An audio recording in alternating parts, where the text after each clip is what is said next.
Good morning. Oprah Winfrey said, "When people show you who they are, believe them." I think she would definitely be in a position to know, considering the fact that she probably had a lot of relationships that did not go the way she thought they were going to go. On this week's installment of The Professor Helps, I'm going to talk about some relationships that I have, I'm going to say, eliminated over the past year. And this is hard for me because I really believed that I had already learned this lesson, that when people show you who they are, believe them. When they show themselves to be selfish and that they don't care about you, that they're not going to show up for important moments, that they can't be bothered to send a text or a phone call, that you should believe that they are telling you with their inaction how much they don't care about you. And this came up a little earlier in the year before the pandemic hit. If you can't send me a text, if I'm not worth 2.5 seconds of your time to send me a text, "Good morning," you're not worth time in my life. And I came under fire for that. A lot of people said it was really, really toxic. And I could see where that could be true. But as this is my platform, I'm going to take a minute and expound on that. I'm a really low maintenance friend. I'm the kind of person who, when I love you for life. And it has taken me a really long time to understand that not everybody loves that way. Some people, they don't really love you, they just like you. And it's for a season, a reason, or a lifetime. I'm sure you've probably heard that. The person who said that was pretty brilliant. My problem is that I get into relationships and I think that it's absolutely going to be for life. My mom is fond of saying that you collect people, not things, Jennifer. So, it's hard to talk about because this isn't easy for me. One of my friends came back and said, "Well, that's a really manipulative way to get someone's attention." And I said, "No, I'm being accurate about the fact that it really does not take much to be my friend. A text here and there, phone call, and I know phone calls are really hard for some people, but they make the effort. And I'm not talking about those people. I'm talking about the people who don't make any effort at all. You make all the effort, you do all the reaching out, and it feels very one-sided because it is one-sided. And I'm putting in an allowance for the people who don't like to text, don't like to phone, etc., and they send messages in another way.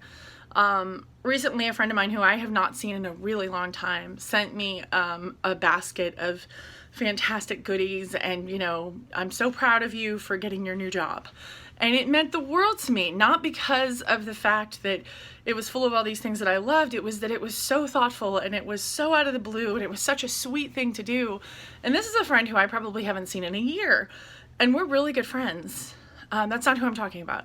I'm talking about the people who cannot be bothered to send you a text message, or who don't say anything to you, and then you see them in person, albeit masked in our current climate, and they act like nothing is wrong. And I've definitely had it happen where I have definitely been more invested than the people that I'm talking about. And again, I'm the kind of friend that I got my pom-poms up for you, I'm cheering for you, I send you messages, I talk to you. But I mean, my God, one of my best friends was having a baby, and we still communicated at least once a week. We made it on a schedule because, as I was talking to another friend of mine, reciprocity is key. It is not how often you reach out, it is that you reach out. So if you're watching this and you're thinking I'm talking about you, I don't think that you are, because if you're somebody who watches my videos, we're probably in pretty good communication. And if we're not friends, but you watch my videos, thank you very much for that. But if you're thinking about someone who you've kind of lost touch with, or maybe there's been a long gap between that last text, go ahead and send them a text and say, "Hey, I was just thinking about you." That simple. I was just thinking about you, because you were. It's not a lie. But again, I'm going back to my friend that was pregnant this year. She had a baby. We're still talking on a regular basis, and I love her. I love her so much. And One of the things that happened early in our friendship is I was getting married and she was living in Switzerland, and those time zones were not conducive to conversations. I mean, it really took a lot of effort for us to keep up the conversation, and we did it. As I was talking to another friend of mine recently about reciprocity, it's like, oh, well, yeah, you never see that person anymore?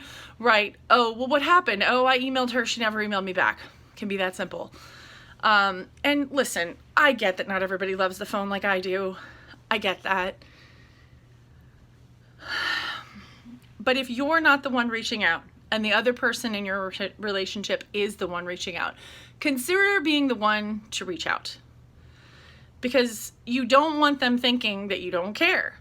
And if you don't care, continue to not reach out and they'll get that message. Cruelly. Subtly. I've often said, that relationship isn't really strong enough to warrant a whole, hey, I'd really appreciate it if you reached out more conversation. And I'm really excited because this weekend I'm going to see a friend of mine who reached out to me and said, hey, I really miss you. Let's do masks. Let's do something. And so we are. But she reached out to me, and typically that's not how it goes. So I was really appreciative of her effort. And this isn't a litmus test for friendship. It's a conversation about the fact that when people show you who they are, believe them. Because if you don't, you will wind up being hurt over and over and over again. And I don't talk about it very much because I try my best to keep things positive and to make allowances for people. But people are not material. They're people and they have feelings. And I make allowances for people when they're going through a rough time. If I don't hear from someone for a while, I don't immediately think, oh, they don't care about me. I immediately think there must be something going on. And then there's another step where it's been like another month. And again, I'm a low maintenance friend. A text probably once a month probably does me fine. Every other month, that's cool too, just as long as there's some reciprocity. And I get it. People are busy. There are so many things to keep us busy. But if you think about it, what are you losing by continuing to ignore people in your life that matter? And again, if they don't matter, go ahead and stop communicating with them. It is the easiest and most cowardly way to let someone know they don't matter. I get it. Nobody wants the big, long, drawn-out conversation with someone who you don't care about, or maybe you've drifted apart and you don't think that you have anything in common anymore, but it's not worth the conversation, so you just ghost them, which I think is becoming way too common in our society. I think it's better to, tell someone, I can't say that though, because it's an awkward conversation, and if you don't care about the person, you're not going to invest in that conversation. But if a friend of mine and I can go months and months without seeing each other, without speaking to each other, but still managing to connect over a phone call, I think another friend of mine, we're going to talk tonight, we probably talk once every 2 months. And this is not an inventory of my friendships. This is a conversation that I think we need to have more, which is, what are you doing to maintain the people that matter? So when people show you who you are, believe them. So recently, there was somebody who I really thought was important. I went to a lot of trouble to maintain this friendship. They just dropped off the face of the earth, never heard from them. And this was last year around this time. So it's been a year, and it still hurts deeply because this person showed me who they were, and I didn't want to believe it. I didn't want to believe that they couldn't be bothered to send a text message. That's all I asked. Just, hey, I want to know you're doing okay. And, before a global pandemic, I wouldn't have worried as much, but now that there's a global pandemic, I'd really like to hear from you. Nothing.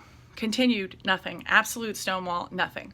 So about a year ago, I made the decision to say, okay, I'm done beating my head against this wall because it hurts. So my question to you is there someone in your life who isn't reciprocating? And do you maybe need to make that same decision? It sounds really, really harsh, but in the long run, if there's somebody that you need to cut out because they're not doing their part in your friendship, you might want to consider it. And again, I will invite you to make allowances for a while and say they're busy, they just had a baby, it's a pandemic, everybody's parenting at home, everybody's doing things at home. And at the same time, I submit to you, there are people who are going through all of that and they still manage to make the time for their friends. And even if it's a quick text to say, hey, been really busy with the kids, I'm thinking about you, can we do a Zoom date, or can we talk on the phone, or anything like that. I think that it's things like that that help us keep connection in times like this that are so difficult. And I think that it's worth the reciprocity of you reaching out to say, hey, this is where I'm at. And I'm not telling you to put a time limit on it, but I am saying to really think about this phrase from Oprah, which is, when people show you who they are, believe them. You'll save yourself a lot of heartache. Am I saying not to love as hard as you do? No, I'm not saying that.